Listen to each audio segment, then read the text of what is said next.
What's going on, YouTube? This is SG1 Sports, and we are here on the Oregon channel at the Voice of College Football. And in this video, we're going to give you a projected record for the Oregon Ducks for the upcoming 2022 season. Before we get to the 2022 projection, let's look back at our 2021 projections.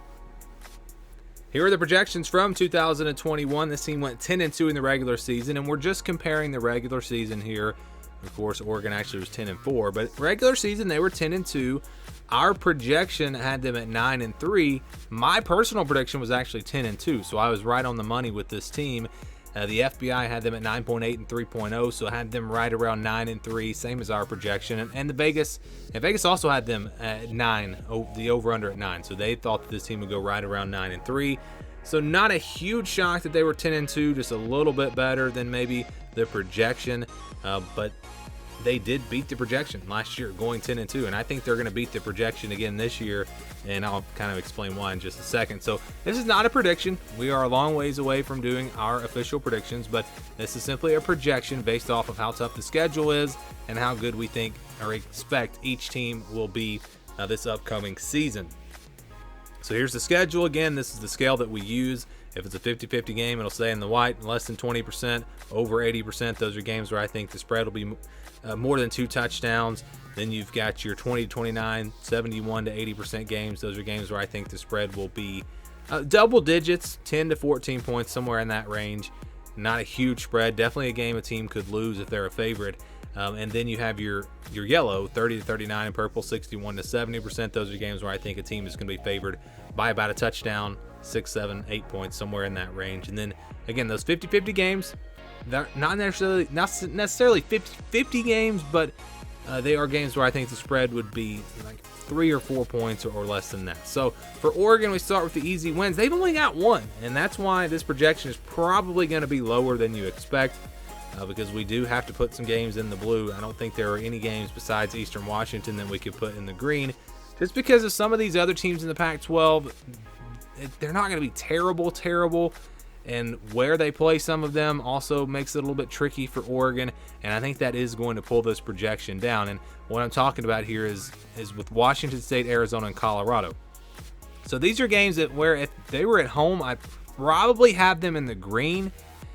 And if they were in the green, then they would all be counted as wins, and that would obviously make the projection much better.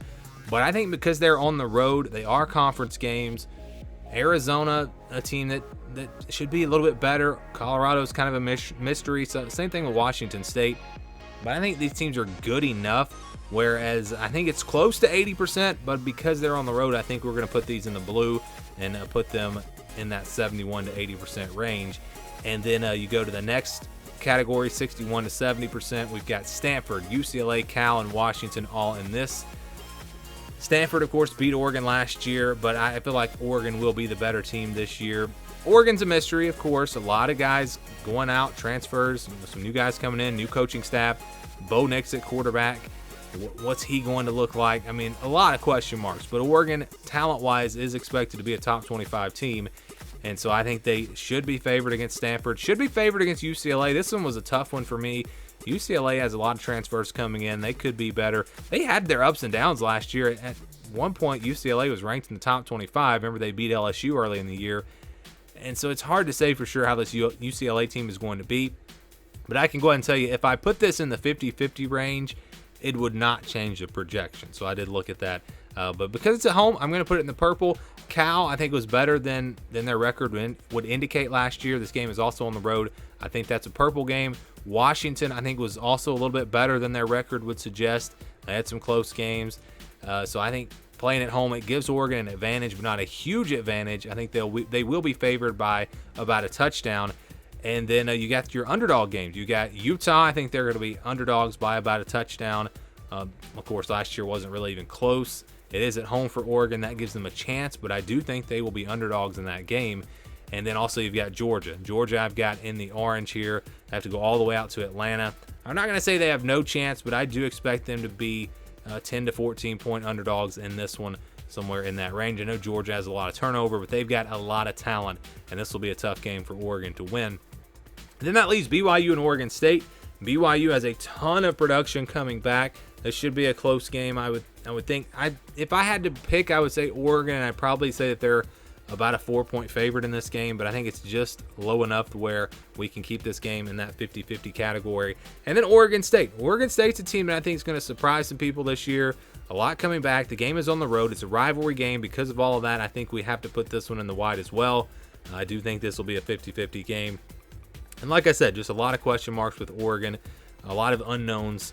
What will this team look like? It's hard to say, and that's why it's hard to do a projection this early. But when we average all the numbers out, we count Eastern Washington as a win, then we average everything out. The white's considered 50%, the purple at 65, the blue at 75. Average those games out. Again, this projection is going to seem low, but it's just how it comes out. 7-5, a 7-5 projected record for Oregon. If you put Washington State, Arizona, and Colorado in the green, that's probably going to pull this up to 8-4, maybe even 9-3.